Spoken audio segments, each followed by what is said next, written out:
अमानतुल्लाह खान और मेरे 20 साल से ताल्लुकात है। इत्तेफाक से वो भी पठान है और मैं भी पठान।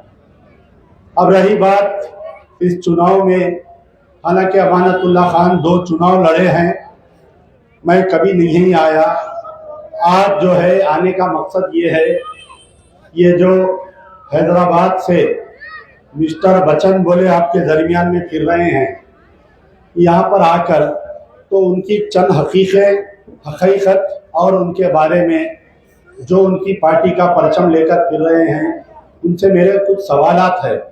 मैं बहुत कम गुफ्तगू करूँगा, सिर्फ 10 या 15 मिनट में हट जाऊँगा, क्योंकि इलेक्शन का टाइम है।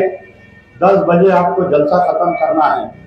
सबसे पहले मैं ये जानना चाहता हूँ कि आखिर क्या वजह है, अमानतुल्लाह खान में क्या खराबी महसूस हुई कि अमानतुल्लाह खान कहीं क्या इस्लाम के खिलाफ में कोई ऐसा काम किया, क्या दीन के खिलाफ में कोई ऐसा काम किया जो हैदराबाद से आकर मिस्टर असदुद्दीन ओवैसी को यहाँ पर आकर एक अपना उम्मीदवार डालना पड़ा। अब रही बात, कई लोग ये कह रहे हैं कि यहाँ के जो मजलिस इत्तेहादुल मुस्लिमीन के जो उम्मीदवार है शिफाउर रहमान, उनको हमदर्दी में मजलिस ने टिकट दिया। तो मैं कुछ बातें आपको बतलाना चाहता हूँ कि हैदराबाद में हमारे एक मौलाना नसीरुद्दीन, जो लोग जानते हैं, दिल्ली में भी उनके कई रिश्तेदार हैं, इनका भी ताल्लुक कहीं आजमगढ़ से था, बाद में वो हैदराबाद आकर रहने लगे। गौर से सुनिए मेरी बातों को। मौलाना नसीरुद्दीन और उनके 2 लड़के गुजरात की जेल में 5 साल रहे। वहां पर बाप और बेटों को एक ही जेल में रहने के बावजूद 5 साल तक मिलने का मौका नहीं दिया गया। ये असदुद्दीन ओवैसी एक मर्तबा भी उनके मकान, जो उनके पार्टी ऑफिस से लेकर उनका मकान 1 या 2 किलोमीटर का फर्क है, और ये कभी गुजरात की साबरमती जेल पर नहीं गए। 5 साल में उनके मकान पर जाके कभी उनके साथ हमदर्दी नहीं किए, उन मासूम उनके लड़कियों के, उनके बच्चों के सर पे हाथ नहीं रखे कि आया एक घर का बाप और 2 बेटे जो जेल में हैं, उसके साथ उसका घर का चूल्हा कैसा सिलक रहा है, ये असदुद्दीन ओवैसी ने कभी इस बारे में मालूमात करने की जरूरत नहीं महसूस करी। मक्का मस्जिद बम धमाका होता है, आपको याद है कि मक्का मस्जिद में बम धमाका हुआ था, उसी साथ में यहाँ पर दिल्ली की जामा मस्जिद में भी हुआ था। मक्का मस्जिद बम धमाके के बाद में और कुछ ही दिनों में लुम्बिनी पार्क, गोकुल चाट हैदराबाद में 2 बड़े धमाके हुए थे। 2 बड़े धमाकों में 170 मुस्लिम बच्चों को पकड़कर 18 महीने जेल में रखा गया उनको। ये असदुद्दीन ओवैसी एक मर्तबा जेल को जाकर नहीं मिला, एक मर्तबा ये 170 बच्चों के साथ घर पर नहीं गया, कभी बेल के लिए पैसे नहीं दिया, कभी वकील को नहीं ठहराया। आ जाकर यहाँ पर दिल्ली में शिफाउर रहमान से हमदर्दी। अगर शिफाउर रहमान से तुमको हमदर्दी है, शिफाउर रहमान 4 साल से अगर जेल में है, 4 साल के दरमियान में ये असदुद्दीन ओवैसी कम से कम 100 मरतबा दिल्ली आया। मैं चैलेंज कर रहा हूं, क्या एक मरतबा उनके शिफाउर रहमान के घर पर गया? क्या एक मरतबा शिफाउर रहमान से जेल में जाकर मुलाकात किया? क्या आज शिफाउर रहमान से हमदर्दी, मगरमच्छ के आंसू रोने वाले, अमित शाह के इशारे पर आकर उम्मीदवार डालकर मुस्लिम क़यादत को कमजोर करने वाले? तो मैं उनसे सवाल कर रहा हूं, हमारे यहाँ पर एक आलेर एनकाउंटर हुआ, जो पढ़ा लिखा तबका है, दिल्ली का मुसलमान बहुत बाशऊर है, दिल्ली का मुसलमान जज्बाती है, लेकिन बाशऊर मुसलमान है। मैं उनसे सवाल करता हूं, क्या हिंदुस्तान में कहीं भी जुडिशियल कस्टडी में एनकाउंटर होता है? क्या बताइए। हमारे यहाँ 9 साल पहले जुडिशियल कस्टडी में, यानी जो लड़के जेल में हैं, जिनके ऊपर कुछ इल्जाम है, वो लड़कों को जेल से लेकर कोर्ट को ले जाया जा रहा है। रास्ते में पुलिस रोकती है, हाथ में हथकड़ी है और उनका इनकाउंटर कर दिया जाता है। वो सारे 5 लड़के हैदराबाद पार्लियामेंट के हैं, असदुद्दीन ओवैसी और अकबरुद्दीन ओवैसी के हल्के के हैं। आप उनसे पूछो, क्या असदुद्दीन ओवैसी जो आलेर में इनकाउंटर हुआ, उनके जनाजा नमाज में गया? क्या उनके घर पर जाके पुरसा दिया? क्या 9 साल हो गए, क्या कभी असदुद्दीन ओवैसी पार्लियामेंट में उस आलेर इनकाउंटर में, जेल में, जुडिशियल कस्टडी में शहीद होने वालों के खिलाफ में आवाज उठाया था? ये उनसे सवाल करो। आकर मगरमच्छ के आंसू और कह रहे हैं कि केजरीवाल चोर है। ठीक है, केजरीवाल चोर है। आप क्या है बाबा? चोरों के कॉलेज के प्रिंसिपल हैं आप जो है चोरों के कॉलेज के प्रिंसिपल है। आप बतलाओ, अतीक अहमद, अशरफ अहमद खत्म कर दिया गया, आजम खान जेल को चले गया, शहाबुद्दीन जहर देके मारा गया, मुख्तार अंसारी उसको मारा गया। आप बतलाओ, जो सारे हिंदुस्तान में मोदी के खिलाफ में, बीजेपी के खिलाफ में, अमित शाह के खिलाफ में बोलने वाले के ऊपर 70 का चालान है। क्या बताओ आप मेरे को चैलेंज का? क्या अमानतुल्लाह के ऊपर ईडी इंक्वायरी होती है?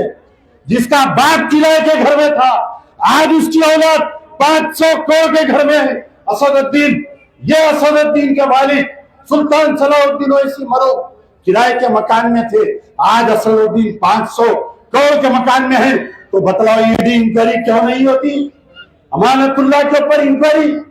आप कहते हैं कि अमानतुल्लाह वक्त की जायदादों को, एक एमएलए आया था हैदराबाद से, उसका नाम है भौ भौ ये मिल्लत। कैसा भोग रहा था? अमानतुल्लाह तेरी औकात नहीं है, मेरे सदर के पैर की जूती नहीं है तू। अरे अमानतुल्लाह से अल्लाह ने वो कहा दिया, झारखंड में मॉब लिंचिंग होती है, कोई अगर जाता है गर्व करो ये मुसलमानों ओखला के, ये तुम्हारा एमएलए था, झारखंड जाकर उसके आंसू पोंछा। अगर कहीं बिहार में मॉब लिंचिंग होती है, कहीं उत्तर प्रदेश में मॉब लिंचिंग होती है, गर्व करो, याद रखो, वोट देकर अगर आप जिसको वोट दे रहे हैं वो 5 साल नेकी का काम करेगा तो अल्लाह ताला उस नेकी का तुमको भी हिस्सेदार बनाएगा। 5 साल 10 साल अमानतुल्लाह ने जो नेकी का काम किया, अमानतुल्लाह को वोट देने वालों को भी अल्लाह ने नेकी दिया। इस बात का मैं दावा करता हूं। आप बताओ कि वक्फ बोर्ड में, गौर से सुनिए मेरी बातों को, ये हिंदुस्तान में ये बात कोई गुफ्तगू नहीं करेगा सिवाय अमजदुल्ला खान के। 94 में जब हमारा यूनाइटेड आंध्र प्रदेश था, हमारे पास 70 लाख एकड़ वक्फ प्रॉपर्टी थी। कितनी थी? 70 लाख एकड़ वक्फ प्रॉपर्टी थी हमारे पास। ये असदुद्दीन ओवैसी 94 से लेके यूनाइटेड आंध्र प्रदेश में वक्फ बोर्ड का मेंबर था। आज तेलंगाना अलग होने के बाद में भी आज भी वक्फ बोर्ड का मेंबर है। आज 30 लाख एकड़ वक्फ प्रॉपर्टी खत्म हो गई, करोड़ों रुपए के वक्फ प्रॉपर्टी खत्म हो गई। मुझे रहजनों से कोई गिला नहीं, सवाल तेरी रहबरी का था। तू एमएलए की हैसियत से वक्फ बोर्ड मेंबर था, एमपी की हैसियत से वक्फ बोर्ड मेंबर आज भी है। आप बतलाओ, पूरे हिंदुस्तान में वक्फ बोर्ड का धनोरा पीटने वाली शख्सियत से मैं सवाल करता हूं, तेरे दामन में दारुसलाम में के खरीद में वक्फ प्रॉपर्टीज को कब्जा किया गया, जिसका नाम आया पूरे तेलंगाना में, पूरे यूनाइटेड आंध्र प्रदेश में, जहां पर भी वक्फ प्रॉपर्टीज कब्जा होते हैं, कहीं ना कहीं मिस्टर के लोगों की आवाज होती है, कहीं ना कहीं इनके लोगों की हाथ होती है। भोले भाले मुसलमानों के दरमियान में आकर किसी महनूसीन को उठाकर नींद में से उसकी तारीफ करना, मगरमच्छ के आंसू रोना, खुदारा लम्हों ने की खता, सदियों ने प्याई सदा।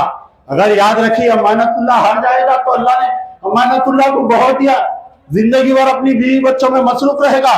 लेकिन याद रखो, अगर बीजेपी यहां से जीत जाएगी तो याद रखो, जाओ जाकर देखो, जहां पर बीजेपी का एमएलए है, मुसलमान तरसते हैं, अजान देने के लिए तरस रहे हैं। आज वहां पर कुर्बानी देने के लिए लोग तरस रहे हैं। ये अमानतुल्लाह अगर एमएलए रहेगा, किसकी माँ जनी के तुम्हारे बीच में, और अमानतुल्लाह अगर तुम्हारे बीच में कोई बंदूक तानेगा तो ये पठान का बच्चा अमानतुल्लाह अपना सीना पेश करेगा। याद रखो आप।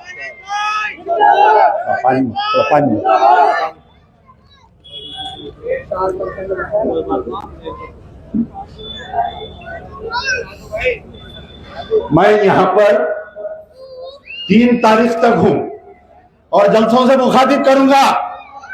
मैं एक ओपन चैलेंज कर रहा हूं मिस्टर ओवैसी, है तुम्हें दम तो दो लगाओ माइक, एक स्टेज दो माइक। मैं सवाल करूंगा उत्तरा की आवाम के सामने। मिस्टर ओवैसी, अगर तुम जवाब दे लिए तो फिर मैं खुद तुम्हारी तारीफ में तुम्हारे उम्मीदवार। यकीनन मुझे शिफाउर रहमान के साथ हमदर्दी है। मैं नमाज में दुआ करूंगा, तहज्जुद की नमाज में दुआ करूंगा, अल्लाह तमाम महरूसीन को रिहा दे। अल्लाह तमाम उन पर जो जुल्म हो रहा है उनके जुल्म के खिलाफ में मैं बराबर आवाज उठाऊंगा। लेकिन मैं असदुद्दीन ओवैसी से वक्फ प्रॉपर्टीज जो तेलंगाना में तबाह हुए, वक्फ प्रॉपर्टीज जो यूनाइटेड आंध्रा में तबाह हुए, हाल एनकाउंटर में जो मुसलमानों को मारा गया, जो महरूसीन को मक्का मस्जिद को ब्लास्ट और लुम्बिनी पार्क के बाद में जिनको गिरफ्तार किया गया, मैं वो सवाल करूंगा। है तो ओपन चैलेंज, 3 तारीख तक अमजदुल्लाह खां इस ओखला के गलियों में फिरेगा, एक एक को मनाएगा। अरे नाराजगी तो हर किसी के साथ चलती है। आज रोड नहीं है, कल रोड डल जाएगी। आज मोहरी नहीं है, कल मोहरी डल जाएगी। कल स्टार्टर ड्रेन आ जाएगा, लाइट आ जाएगी। लेकिन याद रखो, तुम्हारा इत्तेहाद अगर टूटेगा तो ये इत्तेहाद, ये जब पंजा खुल जाएगा तो ये इत्तेहाद एक होना फिर बहुत मुश्किल हो जाएगा। और कांग्रेस की उम्मीदवार, उनके ताल्लुक से भी कुछ कहूंगा। कांग्रेस के ताल्लुक से 9 साल हमारे तेलंगाना में बीआरएस की गवर्नमेंट थी और असदुद्दीन ओवैसी की एआईएमआईएम पार्टी 9 साल तक बीआरएस के साथ थी। 9 साल तक बीआरएस के साथ थी। 9 मसाजिद शहीद है। अरे मुसलमानों, ये सवाल करो, असदुद्दीन ओवैसी तुम बीआरएस के साथ थे, 9 साल की हुकूमत में 9 मसाजिद शहीद हुए। तेलंगाना में 9 मसाजिद शहीद हुए। सेक्रेटेरिएट में 2 मसाजिद, एक खाना मसाजिद, आपके आदिलाबाद के जंगल में 1 मसाजिद, 9 मसाजिद को शहीद किए। ये असदुद्दीन ओवैसी एक मर्तबा जबान खोला क्या पूछो। इख्तिदार पार्टी बीआरएस, चीफ मिनिस्टर के चंद्रशेखर राव, उसका बेटा केटीआर एक गाड़ी में बैठ के घूमते रहे, कभी मसाजिद के शहीद शहादत पे गुफ्तगू नहीं किए। अब आई कांग्रेस इख्तिदार में, तेलंगाना में कांग्रेस पावर में है, रेवंत रेड्डी चीफ मिनिस्टर है। रेवंत रेड्डी को असेंबली में इलेक्शन से पहले रेवंत रेड्डी को बोले ये छोटा रिचार्ज फुलटा टाइम में बोले। रेवंत रेड्डी के बारे में बोले कि ये आरएसएस का एजेंट है। बोले जैसा उन्हें चीफ मिनिस्टर बना, जाके तकरीर में अकबरुद्दीन ओवैसी बोले मैं और रेवंत रेड्डी बचपन के दोस्त है। वाह, कैसा पाला पलटे, देखिए कैसा पाला पलटे। मैं आज सवाल कर रहा हूं कि 1 साल का अरसा हो गया, तेलंगाना में कांग्रेस सरकार है, एक मुसलमान मिनिस्टर नहीं है। अगर बीजेपी के रूल स्टेट में अगर मुस्लिम मिनिस्टर नहीं है, मुझे कोई गम नहीं। लेकिन याद रखो, अगर कांग्रेस के रूल स्टेट में आज राहुल गांधी है, मोहब्बत की दुकान, अरे ऐसी दुकान है मुस्लिम मोहल्लों में, मुस्लिम एरिया में इलेक्शन में खुलती। इलेक्शन होने के बाद जब मामूली चीज होता मुसलमानों में, ये मोहब्बत की दुकान बंद हो जाती। सब हिंदुत्व। आज राहुल गांधी आए थे, उन कांग्रेस के मैडम से मैं ये पूछना चाह रहा हूं कि तेलंगाना में मुसलमान, क्या पूरे तेलंगाना में एक मुस्लिम काबिल नहीं दिखा कि जिसको मिनिस्टर बना सकते? 1 साल में 23 कम्युनल अटैक्स हुए। जैनूर असदुद्दीन ओवैसी से सवाल करो। असदुद्दीन ओवैसी जब आएंगे, आज से कुछ दिन पहले हमारे यहाँ तेलंगाना में एक जैनूर नामी मुकाम है, आसिफाबाद डिस्ट्रिक्ट, फिसान हुआ। 140 दुकान और मकानों को मुसलमानों के जला दिया गया, 90 गाड़ियों को जलाए, 4 मसाजिद पे हमला करे। आप बतलाओ, ये good friend of Revanth Reddy chief minister एक बयान दिया, क्या बतलाओ? क्या कांग्रेसी बयान, क्या आपके रेवंत रेड्डी बयान दिया?